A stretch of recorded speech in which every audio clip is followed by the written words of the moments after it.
Okay, let's unpack this. John Jantsch, the duct tape marketing guy, Yeah, know him well. he says about our topic today, your business just might be worthless if you don't read this book. Wow. That hits you right between the eyes, doesn't it? It really does. Makes you think about the real value of what you're building. What's fascinating there is that Yench immediately forces us to confront a really critical question that, frankly, a lot of business owners kind of avoid. Which is? Beyond the day-to-day stuff, what is the fundamental worth of your company? Exactly. And that's precisely what we're diving deep into today. Uh-huh. The book Jantsch is talking about is Built to Sell, Creating a Business That Can Thrive Without You, by John Warrillow. One of you listeners actually shared this with us. Oh, great. And our mission for this deep dive is to pull out the most valuable insights, those sort of aha moments, things that will help you, the learner, think differently about, well, building a business with real, lasting value, a business that doesn't totally depend on you being there all the time. Right. We're aiming for, thorough understanding, but without the overwhelm. And if we connect this to the bigger picture, you can see how building a business that can function, independently of its owner, well, it impacts so many crucial areas. Like what? We're talking potentially increasing its valuation, certainly boosting its operational efficiency, and maybe even giving you, the owner, more personal freedom. It's really a holistic approach, creating a stronger, more sustainable business, whether or not selling is even on your radar right now. Absolutely. Our goal here is to really get the core principles Warrilow lays out. Because as we explore them, you'll see these aren't just about prepping for a sale down the line. Not at all. They're about creating a less stressful and, ultimately more valuable company right now. Yeah. I'll be your guide, sort of pointing out the key parts of the story and the main ideas. And I'll be here providing some analysis, maybe some broader context, and really digging into why these principles matter so much in the wider business world. Okay, sounds good. So let's jump right into the story. Alex Stapleton and his marketing agency. Right. From the get-go, it's pretty clear things weren't exactly running like a well-oiled machine. Not at all. No. The initial state of the Stapleton agency, it paints a picture that I think many people running their own businesses might, recognize. Yeah, I bet. It was basically chaos and just heavy reliance on Alex himself. We hear about him having lunch with Sandy Germalo, a client who wasn't like a huge moneymaker, but needed constant hand-holding. Right, and that paints a picture, doesn't it? Yeah. Alex constantly being pulled into managing clients, Yeah. even the smaller ones. Exactly. Then you've got him spending his Saturdays supervising Sarah, his lead designer. That dependence on the owner for, quality control. That's a real red flag, isn't it? If you're thinking about a business that can stand on its own feet. It absolutely is, yeah. It signals a lack of robust systems or maybe a team that can consistently deliver good work independently. And we also get glimpses of a, let's say, less than ideal team. Tony's writing wasn't quite up to par. Right. Elijah had his edginess, and Chris lacked a specific area of expertise. All these little things add up. They contributed to the agency's precarious position. Definitely. And financially, they were on shaky ground too, Yeah. heavily dependent on M&Y Bank, their biggest client. Mm-hmm. For you listening, that's just a classic example of the danger, right? Yeah. Having too many eggs in one basket, revenue-wise. Exactly. And this all sets the stage for Ted Gordon's rather direct assessment. Uh-oh. He basically tells him, Alex, your business is virtually worthless today. Oof. Now, this isn't just being harsh for the sake of it. It's a hard truth. Yeah. Rooted in the fact that a service business, so reliant on its owner in a market flooded with competitors offering similar general services, well, it holds very little appeal for potential buyers. Ouch. That's the kind of honesty that can be tough, but maybe ultimately transformative. It has to be sometimes. So what's the first crucial piece of advice Ted gives Alex to start turning things around? Ted's primary advice, what he calls Ted's tip, #1, is all about the power of specialization. Okay. He says, don't generalize, specialize. And his reasoning is quite clear, actually.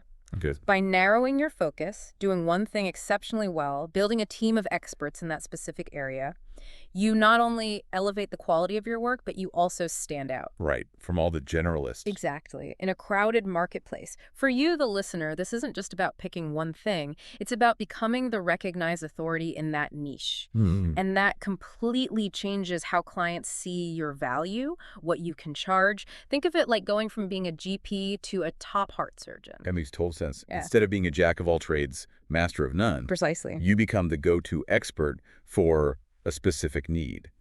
But Alex doesn't immediately land on a specialization, does he? No, he struggles a bit initially, explores a few different paths, but with Ted's guidance, Alex eventually zeroes in on logo design.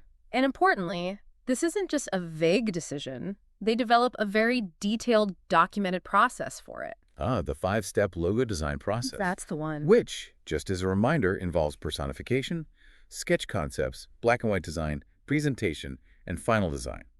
I found the reasoning behind each step really interesting, especially that emphasis on hand sketching early on. Why was that so significant? Well, the hand sketching in the sketch concept step, it's crucial because it forces the client to focus on the fundamental ideas, the concepts, Got it. without getting distracted by, colors or specific fonts right at the beginning. It makes sure the core design principles are solid before any stylistic stuff comes in. Right, stripping it back to basics. Mm. And this new specialized process gets tested immediately with Ziggy at Natural Treats. Yep. And it works out well. Right. That must have given Alex a much-needed validation. Absolutely. It was tangible proof that Ted's advice was sound, that focusing on one offering with a defined process could actually lead to happier clients and, well, better results. So they've got the specialization, they've got a process. What's the next critical step in building a business that someone would actually want to buy? A truly sellable entity. The next crucial shift is productizing the service. Productizing. Yeah. Ted emphasizes that Alex's unique methodology, that 5-step logo design process, that is the product. Okay. This is Ted's tip, #3. Owning a process makes it easier to pitch and puts you in control. It's about shifting from just offering general services to selling a specific, repeatable solution with a clear method. And this is closely linked to Ted's tip, #4, right? Well, Which is don't become synonymous with your company. Exactly. Because if the business is just seen as Alex Stapleton Inc., then it's not really a transferable asset, is it? Precisely. Potential buyers need confidence that the business can run effectively, keep thriving, even without the original owner there constantly. Makes sense. If Alex is the indispensable guy for every critical thing, the business's value to a buyer drops significantly. Now, one of Alex's big initial worries was cash flow. How does productizing the logo design service help with that problem? This is where Ted's tip, #5, comes in. Avoid the cash suck. Okay. He says, once you've standardized your service, charge up front or use progress billing to create a positive cash flow cycle. Charge up front. Yeah, he uses that Costco analogy, you pay for the toilet paper before you use it. Right. Traditional service businesses often struggle, they do the work, then wait weeks, maybe months to get paid. Negative cash flow cycle. By charging upfront for their productized logo design, Alex flips that, gets cash in before the work's even done. So for someone understanding working capital, what does that signal about the business's health to a potential buyer? It signals a huge positive shift. It shows the business is a cash generator, not a drain. It makes it far more attractive. You're not constantly chasing invoices. Yeah, that's a massive difference. Now, Alex does face some temptation to stray from this new focus, doesn't he? That United Software Workers opportunity comes up. Yes, the USW opportunity is a classic example.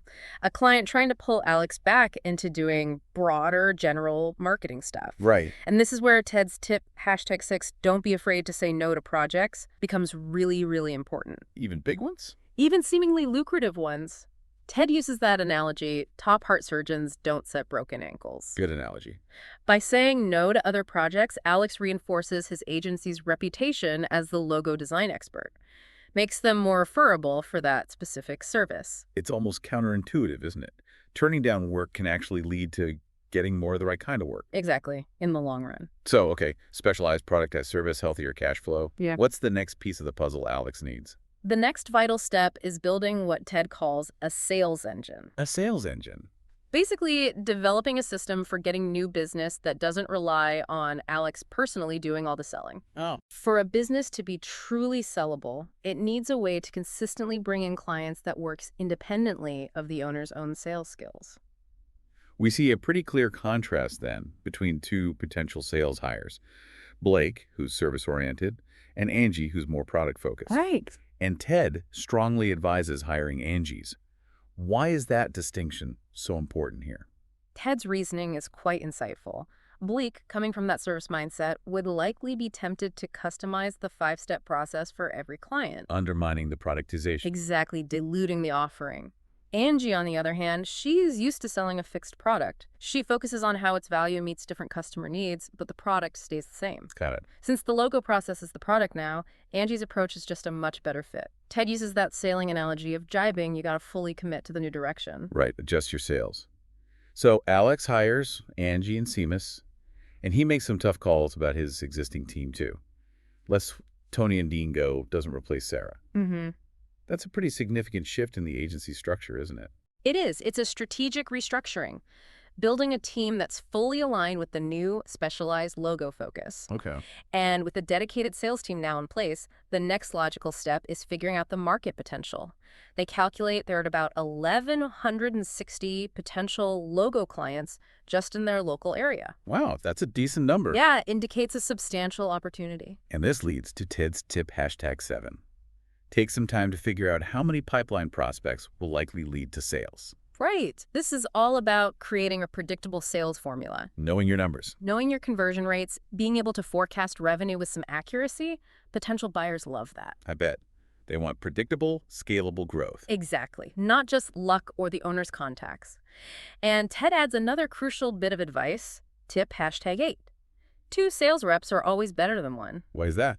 Well, it creates a bit of healthy competition internally, sure. But more importantly, it proves the sales engine isn't dependent on just one-star salesperson. It shows the system works. Okay, makes sense. Now, as the agency fully commits to just logos, they inevitably hit some growing pains, right? Definitely. What happens with their big, long-standing client, M&Y Bank? Well, that shift in specialization directly impacts clients like M&Y Bank, who are used to getting a broader range of services. Alex has to have some potentially difficult conversations, basically saying, we don't do that other stuff anymore. Tough conversations. It can be a tricky adjustment for both sides. And there's that temporary dip in reported profit, even though cash flow is way up from the upfront payments. Right. Ted addresses this with tip #10. Ignore your profit and loss statement in the year you make the switch, even if it means no bonuses. Why is that temporary dip okay? It's an acceptable trade-off because the healthy upfront payments are generating strong, consistent cash flow. Right, cash is king. Exactly. The reported profit might lag temporarily because they're doing work they've already been paid for. Ted emphasizes that solid cash flow is a much better indicator of the business's health during this switch. Okay. Alex then holds a planning retreat, sets this ambitious $2.5 million revenue target. To hit that, they need a capable management team. But instead of giving equity, Ted pushes for a long-term incentive plan. That's tip #12. What's the thinking there? Ted's view is that for a smaller service-based business, unlikely to go public, equity can be complex. Yeah. It might not be as motivating or as easy for the team to understand as a clear cash bonus plan tied directly to hitting specific goals and showing long-term commitment. It's about aligning the management team's interests with the owner's goal, building a valuable, sellable business. We also see that shift in attitude from Mary Pradham at M&Y Bank. She goes from maybe being demanding to actually being interested in Alex's cash reserves. Right. Even hinting at more work. That really shows the business's improved financial footing, doesn't it? It absolutely does. The positive changes Alex made are becoming obvious, even externally. And despite this newfound stability, maybe even profitability, Alex still wants to sell eventually. So the focus then shifts to actually preparing for sale. The first and maybe most important step is getting the right professional help, right? Ted's tip, #13. Yes, Ted really stresses getting either a business broker or an M&A advisor. The choice often depends on the likely deal size. Okay. Under $5 million, maybe a broker. Alex is looking more boutique M&A. The key takeaway for listeners is finding an advisor where your business is significant to them. Not too big, not too small. Exactly. Not their biggest client where you get lost, not their smallest where you don't get attention, and someone who understands your industry. Alex meets with Mark Travers and Peggy Moyles, and they have pretty different approaches. Travers seems focused on just one potential buyer, multi-com. Yeah. Ted warns against that with tip #14. Why is it risky if your advisor is pushing just one buyer? Ted's caution is crucial here. An advisor pushing just one buyer might not have your best interests at heart. The goal when selling is to create competition. Multiple qualified buyers bidding drives up the price and gets you the best terms. An advisor focused on one buyer might be prioritizing their relationship with that buyer over your outcome. Ah, good point. Peggy, on the other hand, tells Alex to create a 3-year business plan and to think big. That's tip #15 using the Starbucks analogy. How does laying out that bigger vision help the seller? A solid 3-year plan shows potential buyers the future growth potential. Okay. It lets them clearly see how their resources and expertise could scale the company even further, generating bigger returns. The Starbucks analogy just highlights the power of a focused, repeatable model that can really expand. Peggy also suggests that subtle but significant language shift from clients and firm to customers and business. Yeah. Ted's tip #16 seems minor, but what's the underlying point for a buyer? It seems small, but it reflects a fundamental shift in mindset, from service-based to product-oriented. Customers and business sound more like scalable product companies. Buyers generally see those as more attractive, with greater growth potential than traditional service firms that often rely heavily on individual relationships. Got it. The next step is sending out a teaser document to stir up interest. And then comes a big moment telling the management team about the possible sale. Right. Instead of stock options here, Alex offers a stay bonus. Yeah. That's tip #17. Why a stay bonus at this specific point? Ted advises against stock options at this stage because, again, they can be complex. Their value might not be clear or motivating right then. Okay. A stay bonus is straightforward. Clear, cash-based incentive for key managers to stick around through the sale and transition. Right, ensure continuity. Exactly. That continuity is crucial for the buyer, maintains the business's value and stability. So now we move into the actual sales process and due diligence. They meet buyers like RTX Printing. Peggy stresses clearly answering the why sell question. What's the best way for a seller to frame that? Peggy advises framing it positively. Buyers want to hear you see a bright future for the business, and you genuinely believe their acquisition will provide the resources and expertise to take it to the next level. Not just that you want out. Right. They also want reassurance you'll stick around for a transition period. It's about positioning the sale as a strategic growth, not an escape. They eventually get a letter of intent from Print Technology Group. Then comes the often intense due diligence. Yep. The magnifying glass comes out. We hear about a renegotiation. The offer gets adjusted down due to market size concerns, and Alex has this strong emotional reaction. He's still stuck on his original $5 million target. Yeah. What's the significance of that number for him? That $5 million target, it was Alex's initial dream number, right? Yeah. His emotional reaction and then his reflection on how much the agency actually transformed. Yeah. It shows how much his understanding of its real value evolved. Yeah. Overcoming the challenges, achieving success and making it sellable. It gave him a much deeper appreciation for its worth, maybe beyond just that initial number. So let's try and distill some of the key takeaways from Built to Sell for our listeners. What are those crucial steps Warrilow outlines? Okay, Warrilow lays out 8 key steps. First, isolate a scalable product or service. Needs to be teachable, valuable, repeatable.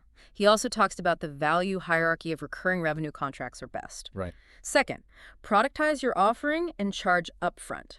Better cash flow demonstrates value. Understanding working capital is key in offers. Wow. Third, hire a sales team to sell the productized offering. Get growth beyond just you. Fourth, stop selling everything else. Focus. Avoid constant customization traps. 4 more. Fifth, build a strong management team and incentivize them for the long term. Think long-term incentive plans, not just profit sharing. Sixth, find the right broker or M&A advisor.